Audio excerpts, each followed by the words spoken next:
Good morning students. எல்லாரும் உட்காருங்க. இன்னைக்கு நம்ம கிளாஸில் என்ன பார்க்க போகிறோன்னா ஒரு கதை பார்க்க போகிறோம். சார், நீங்கள் கதை சொல்ல போகிறீங்கன்னா நீங்கள் இன்னைக்கு கிளாஸுக்கு எதுவுமே ப்ரிப்பேர் பண்ணாமல் வந்திருக்கீங்க, அப்படி தானே அர்த்தம்? டேய் சும்மாறா, சார் பாடம் நடத்ததை விட கதை சொன்னா தாண்டா நல்லாயிருக்கும். நீ வாட்டில் வாய வச்சுட்டு கெடுத்துறாத. டேய் சிண்டு, இப்படி அதிக பிரசங்கித்தனமா பேசக்கூடாது. கதை சொன்னா கேட்கணும். சரி சார்.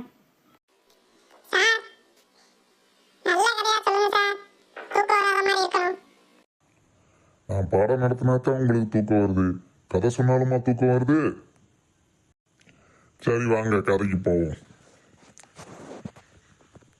கதை தலைப்பு என்னன்னு கேட்டீங்கன்னா, கந்தனும் நிலாவும்.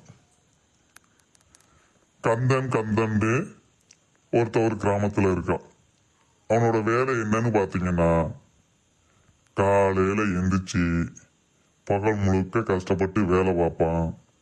சாயந்தரம் ஆனா கல்லுக்கடைக்கு போய் நல்லா மூக்கு முட்டை கல்லை குடிச்சிட்டு வீட்டுக்கு வர்றதான் வேலை. அம்மா பேச்சையும் கேட்க மாட்டான், படிக்கிற காலத்துல சார் பேச்சையும் கேட்கல. அதனால தான் இப்ப இப்படி இருக்கான். அப்படி ஒரு நாள் அவன் கல்லுக்கடையில போய் கல்லு குடிச்சிட்டு சாயந்தரம் போல வீட்டுக்கு நடந்து வந்துகிட்டு இருக்கான். சார், எங்கள் ஊரில் கூட நிறைய பேர் சாயந்தரம் ஆனால் குடிச்சிட்டு தான் சார் வராங்க. ஆமா சார், எங்க அப்பா கூட குடிச்சிட்டு வந்து டெய்லி எங்க அம்மா கிட்ட போய் கேட்டாரு அடி வாங்குறாரு சார். ஆனா குறைக்கு என்ன வேற காப்பாத்துமான்னு கூப்பிடாரு துணைக்கு. சரி கதை சொல்லும் போது டிஸ்டர்ப் பண்ணாதீங்க, அப்புறம் மறந்து போயிரும்ல. அப்படி ஒரு நாள் குடிச்சிட்டு நடந்து வந்துகிட்டு இருக்கும்போது ரொம்ப தண்ணி தாகம் எடுத்த உடனே ஒவ்வொரு வீடா போய் பார்க்கறான். வீட்டுக்கு முன்னாடி உள்ள தண்ணி தொட்டியிலேயோ அல்லது மண்பானையிலேயோ தண்ணி இருக்குதான்னு பார்க்கறான். பார்த்தா எங்கேயும் தண்ணி இல்லை. உடனே ஒவ்வொரு வீடா தட்டி தண்ணி கிடைக்குமான்னு கேட்கிறான்.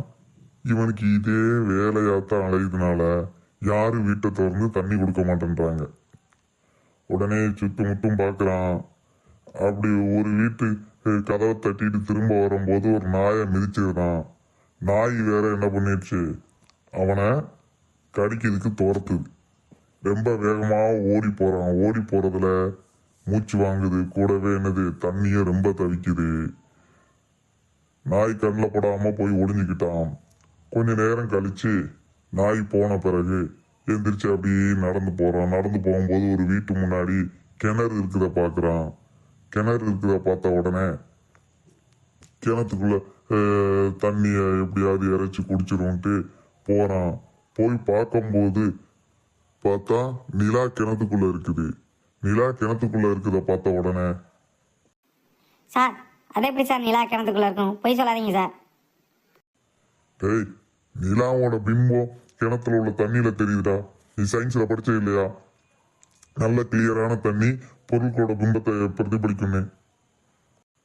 நிலாவோட பிம்பம் கிணத்துக்குள்ள இருந்த உடனே கந்த ஒப்பாரி வைக்க ஆரம்பிச்சிட்டான்.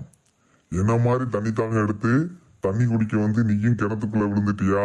நான் உன்னை எப்படியாவது காப்பாத்திடுவேன். நீ இல்லைன்னா இந்த உலகமே இருள்ல மூழ்கிருமே, என்ன பண்ணுவேன் அப்படின்னு ஒப்பாரி வச்சுட்டே சுத்தமுத்தும் பார்க்கறான். ஒரு வாளியும் அதுல கயிறும் கட்டி இருக்கு.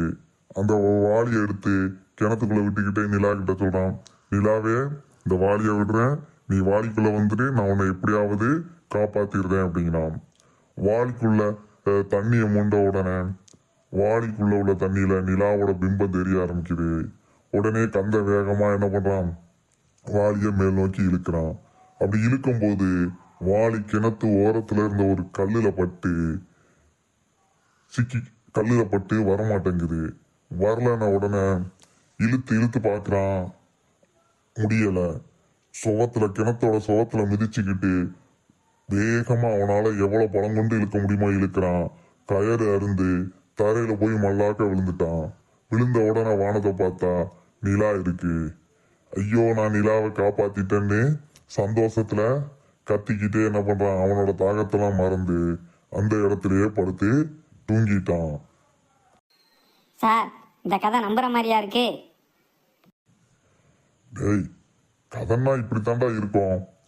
இந்த கதை நமக்கு சொல்ல வருது என்னன்னு கேட்டீங்கன்னா, குடிகாரனுக்கு புத்தி மட்டு. குடிச்சா நம்மளோட புத்தி மழுங்கி போயிடும். அதனால வாழ்க்கையில எதிர்காலத்துல போதைப் பொருட்களுக்கு நீங்க என்ன பண்ணக்கூடாது, அடிமையாக கூடாது.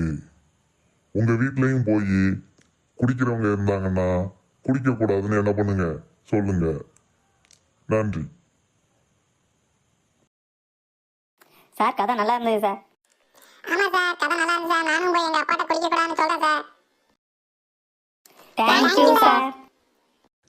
Thank you students. நாளைக்கு பார்ப்போம்.